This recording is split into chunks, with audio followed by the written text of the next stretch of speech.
우리가 부르는 노래를 구원의 노래라 이렇게 합니다. 그래서 오늘 제목이 구원의 노래. 15장은 전체적으로 이스라엘 백성들이 불렀던 노래를 아마 모세가 기록을 한 것 같습니다. 그래서 구원의 노래라 합니다. 여러분, 노래는요, 세상 사람들은 음정, 박자, 모든 게 다 맞아야 하지만 우리 하나님의 백성들은 그런 것보다도 더 중요한 것이 구원의 감격을 가지고 불러야 된다는 것입니다.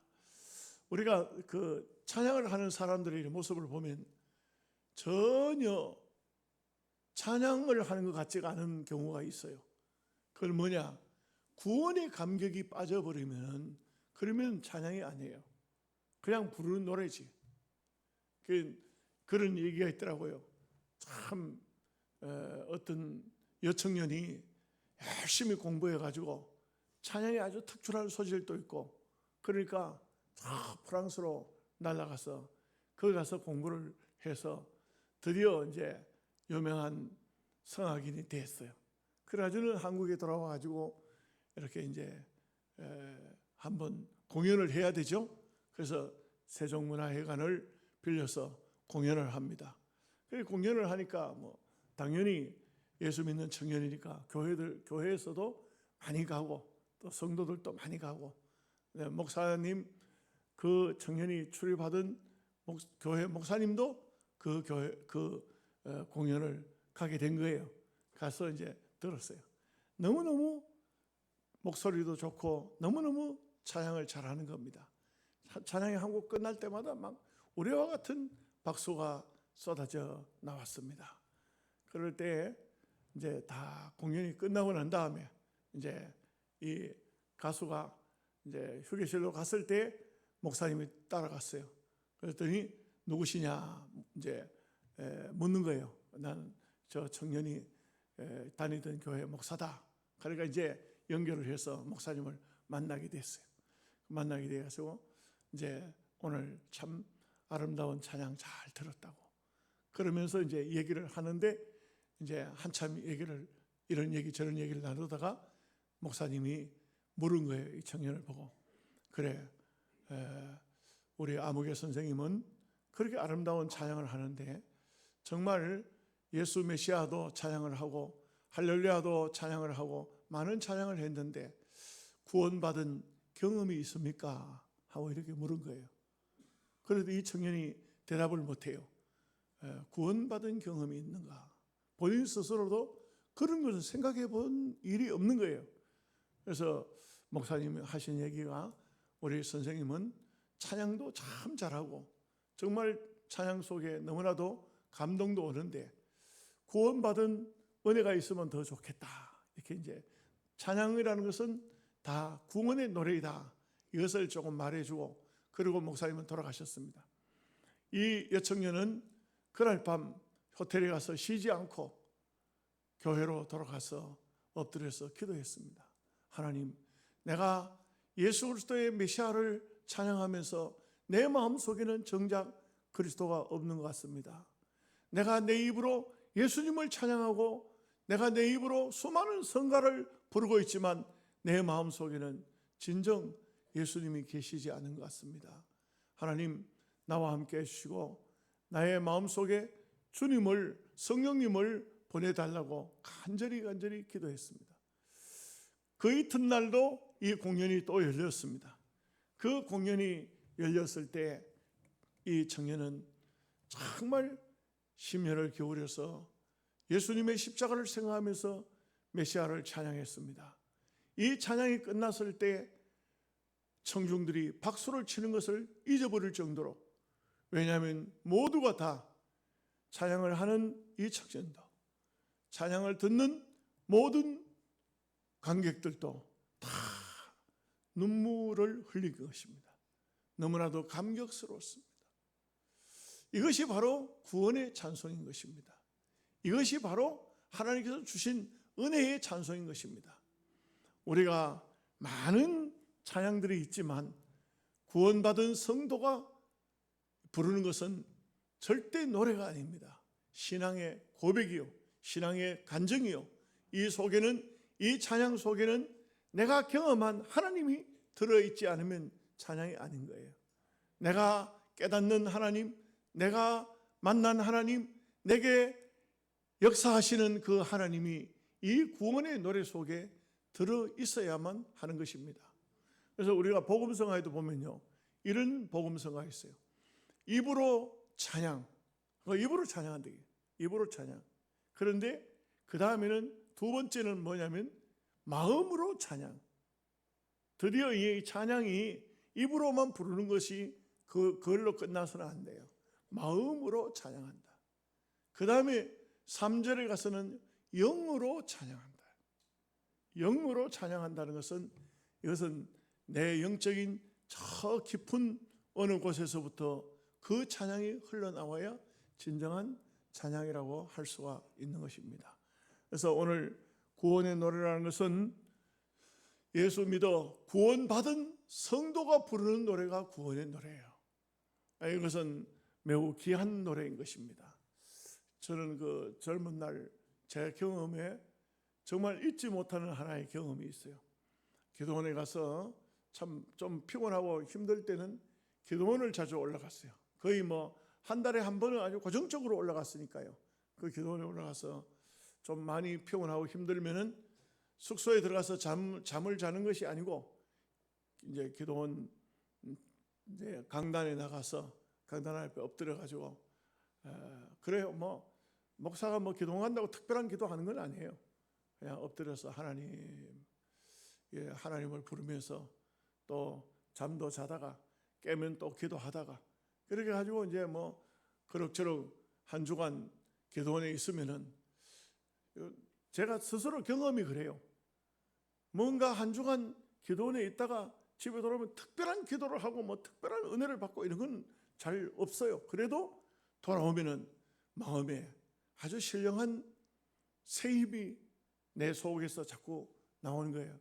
이게 이 세상에 살면서 막 세상 뭐 이렇게 경험하고 세상을 이렇게 하다가도 기도원에 가면은 이게 세상의 줄이 좀 끊어지는 것 같고, 마음에 그 신령한 은혜가 내 속에 오는 것 같아요. 그래서 늘 기도원을 가는데, 한 번은 제가 기도원에 가서 기도를 하다니까 어떤 머리가 보한 할머니 한 분이 그 기도원에 들어오셨어요.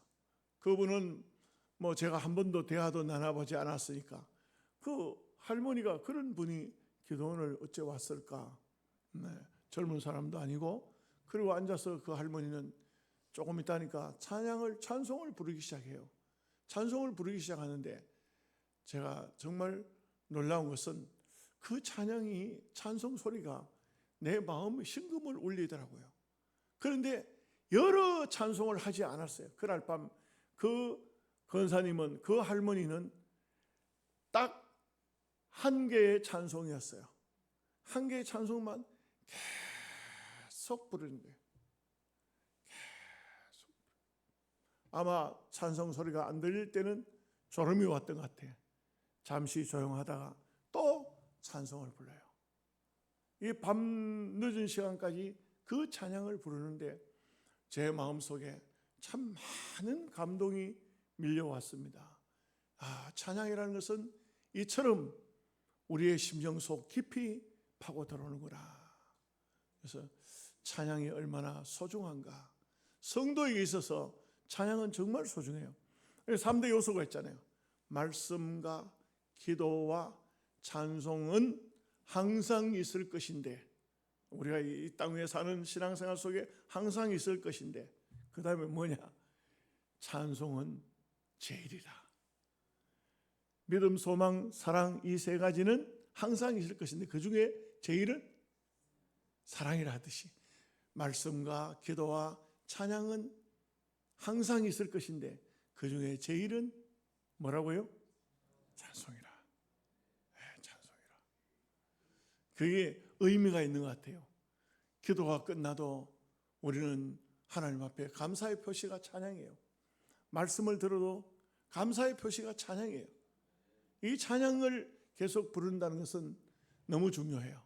여러분, 기도는, 말씀은 이 세상에서는 계속되겠죠. 주님 오실 날까지 말씀과 기도와 찬양은 계속됩니다. 그러나 언제 말씀과 기도가 끝이 날까요?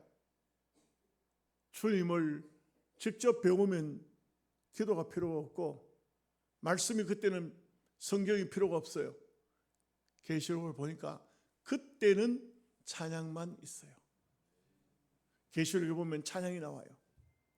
찬양이 나오는데 어떻게 찬양하느냐? 이 찬양이 순서가 있더라고요.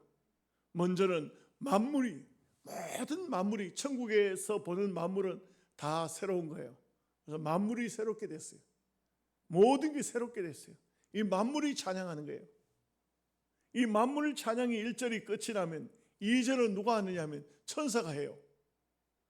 천사가 막 영물의 세계잖아요. 그 천사가 찬양을 하는데 여러분 찬양이 얼마나 아름답겠어요. 이 세상에서도 누가 찬양을 잘하면 천사처럼 찬양한다 한데 천사의 찬양이 다 끝이 나면은 그 다음에는 세 번째 찬양이 뭐냐면 성도의 찬양이라. 성도가 부르는 찬양은요 어린 양 보혈 찬송인데 이 찬송은 그 누구도 따라할 수 없더라. 왜? 천사는 타락하면 마귀가 돼버리지 천사가 타락하지 않았기 때문에 천사도 못 부르고 만물도 새롭게 됐다 하지만 사람이 새롭게 되니까 만물이 새롭지 만물 자체가 타락한 건 아니거든요. 인간이 타락해서 만물을 더럽히는 것이지 그 만물이 모르잖아요. 만물도 모르고 천사도 모르지만 예수 믿는 성도는 예수 그리스도의 보혈을 통해서 속죄를 받은 그 은혜가 있기 때문에 그 찬양은 어린 양 보혈 찬양은 아무나 따라할 수가 없어요.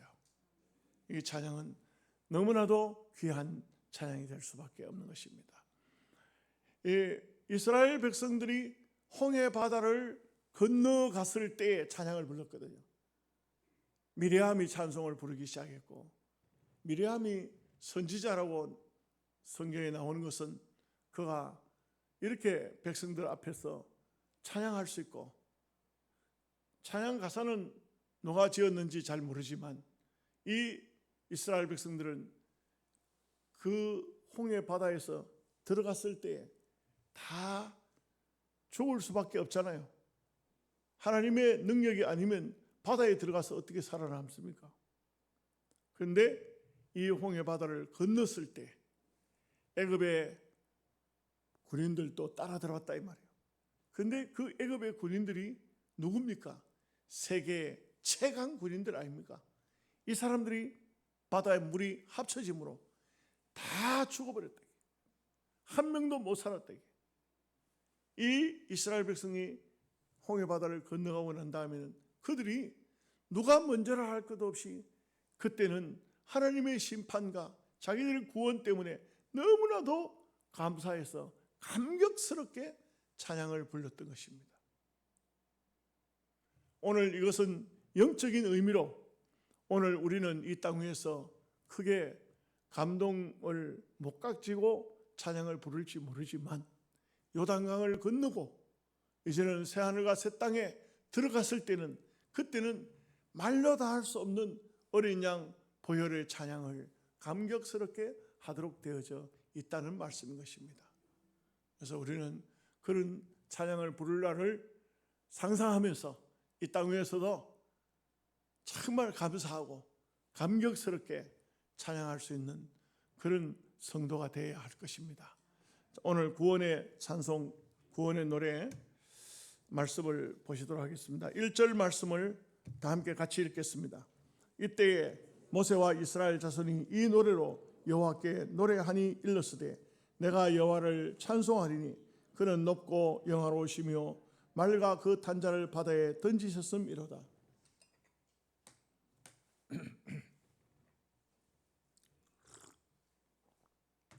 여기 찬송을 대상을 말하고 있어요. 내가 여호와를 찬송하리니. 그러니까 우리가 찬송을 부를 때 찬송을 받으실 분이 누군가 알아야 돼요. 이게 정말 중요합니다. 찬송의 대상이 누군가? 여호와 하나님입니다. 찬양대가 나와서 찬양을 하지만 교회는 찬양대가 아무리 찬양을 잘해도 교인들이 박수를 치지 않아요. 왜냐하면 하나님께 올려드리는 것이 이게 목표예요. 성도들을 대표해서 노래 잘하는 사람을 뽑아가지고 이 사람들이 연습을 해가지고 예배 시간에 예배 한 부분으로 하나님께 찬양을 올려드리는 거예요. 그렇기 때문에 이 찬양은 대단히 중요한 거고, 또 그리고 하나님이 받으시는 것이 중요해요. 요즘에는요 많이 바뀌었어요. 제가 우리 교회 사모합창단 총신대학교를 가서 제가 설교를 총신대학교에서 이제 학생들을 한 1,000여 명 앉혀놓고 설교를 하는 그런 기회가 왔는데, 총회에서 부탁을 해서 총신대학교 올라가면서 우리 사모 찬양단을 데리고 왔어요. 데려와 찬양을 먼저 하는데, 찬양을 하고 난 다음에 신학생들이 박수를 막 치더라고. 그래서 제가 그랬어요. 야, 신학교도 이렇게 바뀌었느냐고. 나는 아직도 우리 교회에서는 박수를 안 치는데, 그 신학생들이고 교수들이고 와 웃었어요. 모르는 건 아닐 거예요. 근데 어느 순간인가부터 이게 교회가 예배가 변질이 되기 시작해요. 변질이. 여러분, 이게 놀라운 게 우리 최초의 한국 교회의 목사님이, 선교사님이 두 사람이 최초에 공식적으로 말해요. 비공식적인 말고 공식적으로 들어온 분이 1885년도 4월 15일 부활절 아침에 언더우드와 아펜젤라 목사님이 두 분이 들어왔어요. 언더우드 목사님은 장로교 목사님이고 아펜젤라 목사님은 감리교 목사님이에요. 장로교회는 언더우드가 와서 교회를 세우고 직분자를 세울 때는 장로와 집사만 세워요. 반드시 두 사람밖에는 없어요. 직분이 두 가지밖에 없어요. 장로, 집사예요. 두 가지만 했어요. 근데 감리교는 또 어떠냐? 감리교도 두 가지야. 두 가지인데 감리교는 어떻게 세웠냐 하면 감독과 건사를 세웠어요. 감독과 건사예요. 여러분 아셔야 됩니다. 건사는 장로교에서 출발한 게 아니에요. 장로교는 감독은 없지만 장로교는 건사가 많잖아요. 이게 어떻게 된 거냐? 나중에 시간이 좀 지나면서 섞여요. 섞여가지고 감리교에 있는 건사들이 장로교로 들어오고 장로교회 장로가 감리교회로 가요. 그러니까 장로교회에서 간 장로를 감리교가 집사라고 부를 수는 없잖아. 장로님하고 부르다 보니까 장로교회에서 장로하던 사람이 감리교에 가서 장로라는 직분이 없는 데서 장로라고 부르니까 너무 이상하잖아요. 그래서 총회가 다시 우리도 건사를 직분을 둔다 이래가지고 총회가 그렇게 했어요. 감리교가 또 결정을 하기를 우리도 장로를 둔다 이랬어요. 그리고 감리교는 아예 장로하고 감독하고가 바뀌어버렸어. 그래서 감리교는요, 감독은 목사만 감독이 돼요. 그리고 장로는 장로교 장로를 갖다가 감리교 장로로 이제 이름이 바뀌어서 이제 장로가 된 거예요. 장로교회는 장로를 세우고 그리고 집사를 세웠는데 이 중간에 건사가 어중간하거든. 그래서 총회에서도 건사 제도를 주자 이래가지고 건사를 줬어요. 여러분 죄송한 얘기지만 건사는 출처가 감리교예요. 네, 감리교예요. 그 장로를 세우고 나니까 목사와 장로가 이 구분이 안 되는 거야. 그래서 헌법에 기록을 하기를 이렇게 법을 정했어요.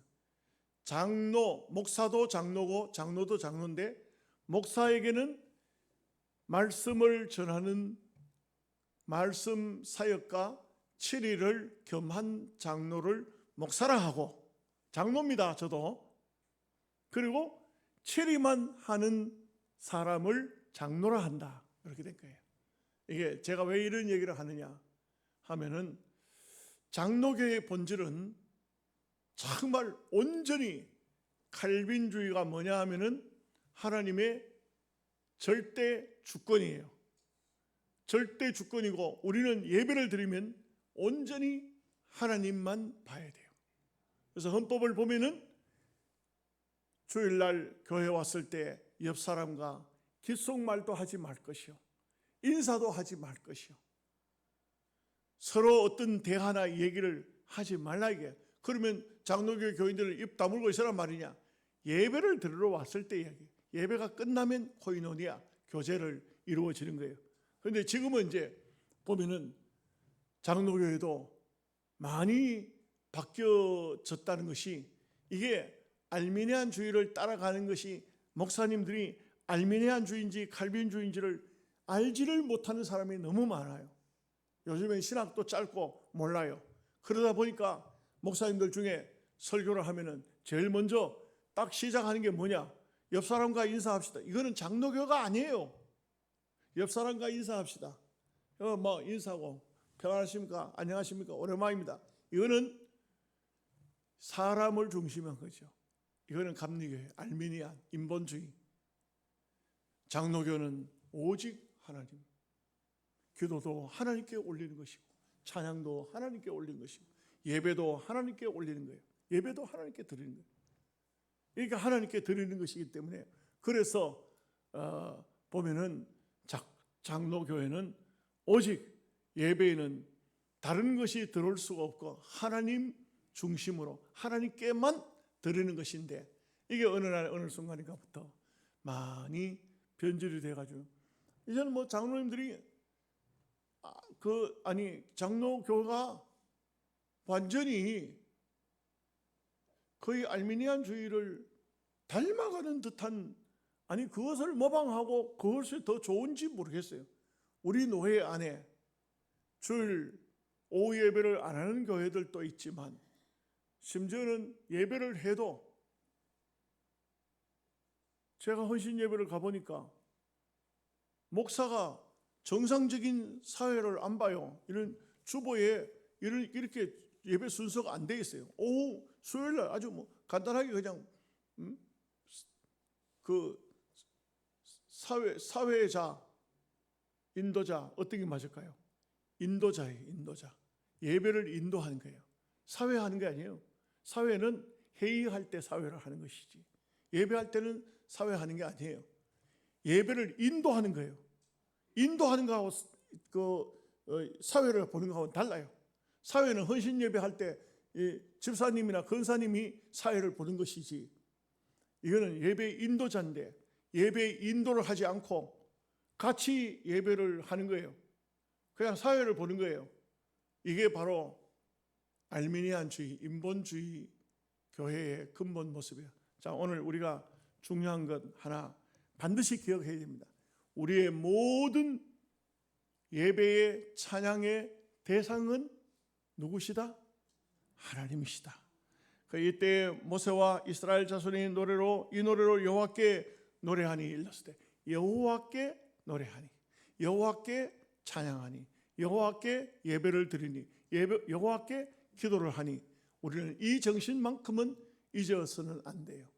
이게 지금 현재 장로교회가 많이 그냥 알미니안주의, 알미니안이라는 것은 존 웨슬러주의, 감리교는 웨슬러주의예요. 우리는 칼빈주의. 웨슬러라는 사람이 영국에서 아일랜드 웨일즈 지방에서 부흥운동을 해서 그분의 세력이 바로 감리교가 돼요. 칼빈은 스위스 제네바에서, 이분은 법조인이에요. 이 법조인이기 때문에 장로교회를 성경을 통해서, 그 당시 개혁주의자를 통해서 잘 법적으로 정말 하나님 앞에 이렇게 하는 것이 모범적이다 해서 만들어낸 것이 칼빈주의라. 그래서 칼빈의 이름을 따서 칼빈주의. 웨슬러주의는 알미니안주의, 인본주의. 우리 칼빈 신본주의. 하나님의 절대 주권. 여호와 하나님께, 여호와께 노래했다. 내가 여호와를 찬송한다. 여호와를 영화롭게 한다. 이 하나님께 다 올려드리는 찬양이라는 것을 잊어서는 안 됩니다. 2절 3절 말씀입니다.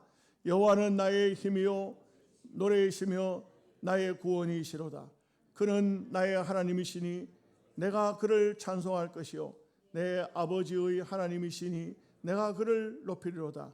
여호와는 용사시니 여호와는 그의 이름이시로다. 우리가 시적인 표현을 하면은 하나님에 대해서 한도 끝도 없이 하나님의 이름을 불러서 하나님은 나에게 이러한 하나님이시오, 우리에게 이러한 하나님이시오, 하나님은 이런 분이시오, 이렇게 찬양하고 이렇게 노래하고 이렇게 기도할 수 있겠죠. 4절 5절 말씀 봅니다. 그가 바로의 병거와 그의 군대를 바다에 던지시니 최고의 지휘관들이 홍해에 잠겼고 깊은 물이 그들을 덮으니 그들이 돌처럼 깊음 속에 가라앉았도다. 인간적으로 생각하면 세계에서 최강 군대인데 그들은 홍해 바다를 끼고 있는 애굽인들인데, 그런데 그들은 홍해 바다에서 들어가서 한 사람도 살아남지 못하고 전부 바닷물이 합쳐질 때 돌처럼 가라앉아 버리고 말았다. 돌처럼 돌은 작은 돌이든 큰 돌이든 물에 던져 넣으면 그 돌이 안 가라앉는 돌은 없습니다. 다 가라앉아 봅니다. 이게 바로 하나님의 절대 능력. 여러분, 구원의 역사에는 하나님의 절대 주권이 있어요. 우리가 구원받는 것도 엄격히 따지면 다 하나님의 절대 주권 속에 속해요. 내가 열심히 해가지고 구원받는 거 아니에요. 내가 노력해가지고 구원받는 게 아니에요. 하나님이 우리를 절대 주권 속에 악한 세상 어떤 세력도 마귀도 함부로 할 수 없도록 하나님께서 주의 백성들에게 구원을 주신 거예요. 6절 7절 말씀 보겠습니다. 여호와여 주의 오른손이 권능으로 영광을 나타내시나이다. 여호와여 주의 오른손이 원수를 부수시니이다. 주께서 주의 큰 위엄으로 주를 거스르는 자를 엎으시니이다. 주께서 진노를 바라시니 그 진노가 그들을 지푸라기같이 사르시나이다. 여러분, 하나님은요 절대 권능자이기 때문에 하나님께서 한번 하시려고 하면 어떤 인간도 하나님 앞에는 지푸라기 같은 아무것도 아닌 존재예요. 하나님이 역사하시는 것, 하나님이 함께 하시는 것은 얼마나 큰 역사이며 얼마나 위대한 역사입니까?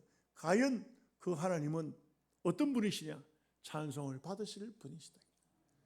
우리가 마땅히 그분을 찬송할 수밖에 없는 것은 그분은 절대 주권자이기 때문에 세상의 모든 것을, 이 세상에 잡다한 신들이 있지만 그건 다 귀신들이에요. 그런 신들은 하나님이 허락해 주지 않는 것은 할 수 없어요. 하나님의 범위 안에서, 하나님의 허락 안에서 하는 거예요. 8절 말씀 보겠습니다. 주의 콧김에 물이 쌓이되 파도가 언덕같이 일어서고 큰 물이 바다 가운데 엉기나이다. 참 이게 희한하죠. 주님의 표현을 시적인 표현이지만 콧김에 파도가 언덕같이 일어서고, 그리고 그 물이 바다 가운데 마치 우유가 엉기듯이 버터가 되듯이 엉겨버리고 섰다. 이게 다 하나님의 권능이죠. 하나님의 능력이죠. 하나님이 역사하시면 인간이 그 하나님의 능력 앞에 누가 감히 설 수가 있겠습니까? 9절 10절 말씀 봅니다. 원수가 말하기를 내가 뒤쫓아 따라잡아 탈취문을 나누리다. 내가 그들로 말미암아 내 욕망을 채우리라. 내가 내 칼을 빼리니 내 손이 그들을 멸하리라 하였으나 주께서 바람을 일으키심에 바다가 그들을 덮으니 그들이 거센 물에 납같이 잠겼나이다. 앞에는 돌같이 잠겼다든지 여기는 납같이 잠겼다. 납도 돌도 다 마찬가지입니다. 물 위에 뜰 수 없습니다. 그 애굽의 그 대단한 사람들, 이 사람들은 전쟁에 능한 사람들. 어디 가든지 가면 전쟁에 가면은 승리해가지고 탈취물을 가져오는 거예요. 이스라엘 백성들이 많은 물질을 가져갔으니까 이거 빨리 따라가서 잡으면 그들의 탈취물을 내 것으로 만들 수 있겠다. 이런 인간적인 욕심. 자기네들이 애굽인들은요 당시 세계 최강의 군이었고 호전족이었기 때문에 전쟁을 많이 하잖아요. 전쟁하면은 할수록 애굽은 부자가 되는 거예요. 그래서 그런 큰 욕망을 가지고 이스라엘 백성들을 따라왔으나 그야말로 하나님께서 바람을 일으키시니까 그들을 물속에 들어간 납처럼 싹 다 전멸되도록 했다 이거죠.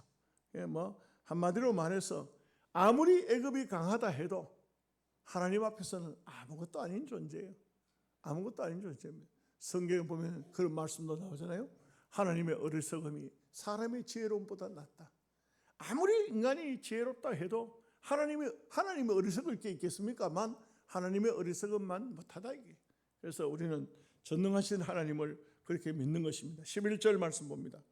여호와여 신중에 주와 같은 자가 누구니까? 주와 같이 거룩함으로 영광스러우며 찬송할 만한 위엄이 있으며 기이한 일을 행하는 자가 누구니까? 이것도 시적인 표현이지만 묻고 있습니다. 물론 하나님께서 이게 대답을 하실 리가 없겠지만, 그러나 이것은 하나님에 대한 위대하심과 하나님에 대한 능력을 바로 얘기를 하고 있는, 이게 질문 형식으로 얘기를 하고 있는 것입니다. 이 세상에 신이 있다고 하지만 그 신들은 다 잡신들, 귀신들입니다. 아무것도 아닙니다. 아무것도 아니고 하나님 앞에는 그야말로 아무것도 아닌, 앞에 보았듯이 지푸라기와 같은 그런 것들인 것입니다. 자, 12절 13절 말씀. 주께서 오른손을 드신즉 땅이 그들을 삼켰나이다. 주의 인자하심으로 주께서 구속하신 백성을 인도하시되 주의 힘으로 그들을 주의 거룩한 처소에 들어가게 하시나이다. 이게 믿음으로 장차 거룩한 처소, 지금은 홍해바다를 건너 가나안 땅으로 들어가게 하셨지만 그러나 장차는 영원한 천국에 들어가시도록 하는 분이 바로 하나님이시다. 이것을 말해주고 있습니다. 기도하겠습니다. 자비로우신 아버지 하나님, 은혜와 사랑을 감사하고 감사합니다.